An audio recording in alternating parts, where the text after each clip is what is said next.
तो दोस्तों आज अप्रैल की 17 तारीख है और आज का जो ये वीडियो है ये बहुत ही खूबसूरत से खुशबूदार पौधे के बारे में। ये जो आप देख रहे हैं ये मेरा नाइट जैस्मिन का पौधा है। इसको नाइट ब्लूमिंग जैस्मिन, रात की रानी, इस तरह से बहुत से नामों से जाना जाता है। तो अगर बात करूं, सबसे पहले अभी गर्मी का मौसम है तो मतलब गर्मी का मौसम इस पौधे का ग्रोइंग सीज़न रहता है और इस मौसम में ये पौधा बहुत से फूल देता है। इस तरह से देखिए, इसके अगर फ्लावर की बात करूं तो फ्लावर कोई बहुत ज़्यादा सुंदर तो दिखाई नहीं देते, लेकिन इनमें जो खुशबू है वो बहुत ज़्यादा रहती है। और मैंने इस पौधे को लगभग 1 साल पहले, 1 से 1.5 साल पहले जो है वो इस तरह से जो आप देख रहे हैं ये 10 इंच का मिट्टी का गमला, तो 10 इंच के मिट्टी के गमले में ग्रो किया था। और ये मेरा एक पुराना गमला था, ये देखिएगा अभी आपको दिखाई देगा, बहुत पुराना ये गमला था। एक तरफ से ये गमला टूट भी गया था और मैंने इसका वीडियो रिपोर्टिंग आपके साथ शेयर भी किया था। तो इसके अंदर ग्रो किया था। अभी गमले की हालत तो बहुत बुरी है, मतलब इसको जल्द से जो मैं वो चेंज भी करूँगा। लेकिन अगर गमले को छोड़ दीजिए तो पौधे की कंडीशन बहुत अच्छी है। तो आज की इस वीडियो में बताऊंगा आपको, अगर आपके रात की रानी के पौधे में फूल नहीं आते तो किस कारण से नहीं आते, क्या उसको फीड करना चाहिए, कहाँ पर उसको प्लेस करना चाहिए, ये चीज़ें जानना बहुत ज़रूरी है। ज़मीन में लगने पर ये एक पेड़ की तरह डेवलप करता है। और मैं अगर बात करूं तो मैंने इसकी कोई भी ऐसी हाइब्रिड या ड्वार्फ वैरायटी अभी तक नर्सरी में नहीं देखी। ये इसकी रेगुलर वाली वैरायटी रहती है जो पेड़ में ही कन्वर्ट होती है, पेड़ में ही डेवलप करती है। तो अभी क्या है, अभी देखिए थोड़ी देर पहले हालांकि मैंने इस पौधे को जो है वो भरकर पानी दिया है, क्योंकि गमला मेरा छोटा है, केवल 10 इंच का गमला है और पानी जो है वो शाम आते आते जो है वो सूखने लगता है। तो दिन में गर्मी के मौसम में 2 बार भी पानी देना पड़ता है। लेकिन जो ज़रूरी चीज़ है, इस पौधे को सनलाइट बहुत पसंद रहती है। अगर आपके पौधे में फूल नहीं आते तो बड़ा रीज़न रह सकता है कि आपने सनलाइट की कमी रखी है। तो इस पौधे को ऐसी जगह पर प्लेस करना जहाँ पर इसको कम से कम भी 6 घंटे की डायरेक्ट सनलाइट मिले, वहाँ पर प्लेस करना बहुत अच्छा रहता है। तो उस कंडीशन में सबसे ज़्यादा चांसेस रहते हैं पौधे के अंदर जो फूल है वो भर कर आते हैं एक साथ। ये देखिए इस तरह से कुछ गुच्छे में आते हैं। दूसरा एक बहुत कॉमन क्वेश्चन आता है कि हमने घर में रात की रानी का पौधा नहीं लगाया क्योंकि इस पौधे पर सांप आते हैं, इस पे जो स्नेक्स हैं वो अट्रैक्ट होते हैं, क्या ये सही है, क्या ये नहीं है। तो देखिए, जब ज़मीन कच्ची रहती थी, गांव का एरिया था, विलेज एरिया जो रहता था, उसके अंदर बहुत चांसेस थे क्या होता था कि इनके ऊपर खुशबू की वजह से, क्योंकि रात के समय इस पौधे में खुशबू रहती है, दिन के समय आपको इतनी फील नहीं होगी। और जब ठंडी हवा चलती है ख़ासतौर पर बरसात के मौसम में, तो इसकी जो खुशबू है वो दूर दूर तक फैल जाती है। तो इस वजह से बहुत से जो इंसेक्ट पेस्ट हैं वो कैच करते हैं। जब वो कैच करते हैं तो उन्हें खाने के लिए जो है वो स्नेक भी अट्रैक्ट होते थे।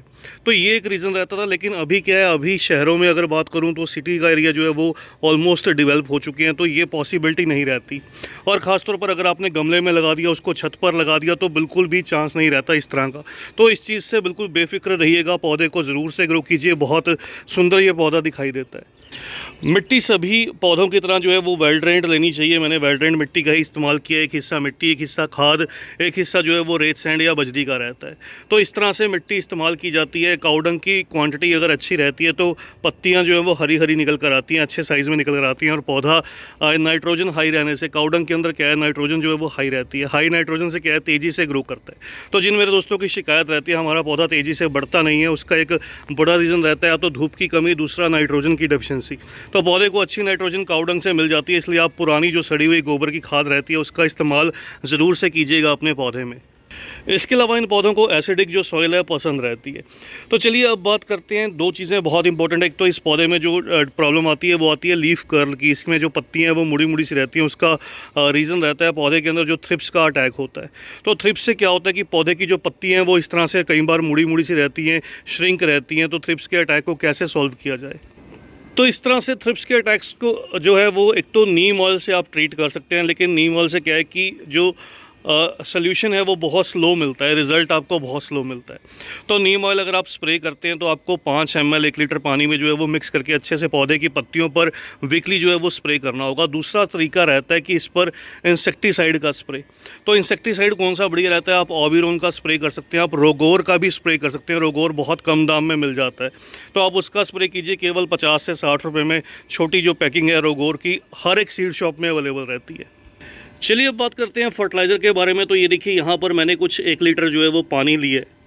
तो इस 1 लीटर पानी में लगभग 2 से 3 ml जो ये मैं बायो 20 का इस्तेमाल करने वाला हूँ। आपके पास कोई भी अच्छा माइक्रो न्यूट्रेंट रहे आप उसका इस्तेमाल कर सकते हैं। तो थोड़ा सा बायो 20 इस तरह से जो है वो इसके अंदर डाल दूंगा। ये ग्रीन कलर में जो बहुत ईजिली सीड शॉप पर मिल जाता है, ऑनलाइन भी मिल जाता है। ज़रूरी नहीं आपको बायो फर्टिलाइज़र का इस्तेमाल करना है, आप चाहें तो कोई भी अच्छा माइक्रो न्यूट्रिएंट इसकी जगह पर वो भी बहुत आसानी से जो है वो अप्लाई कर सकते हैं। देखिए जिस तरह से ये मैंने अप्लाई किया, तो ये दोनों ऑर्गेनिक थे और साथ में थोड़ा-सा जो रहता है वो एनपीके 19-19-19 या 20-20-20 केवल 1 लीटर पानी में 1 ग्राम एनपीके। गर्मी का मौसम है, बहुत ज़्यादा की रिक्वायरमेंट नहीं रहेगी, केवल 1 ग्राम एनपीके सफिशिएंट रहेगा।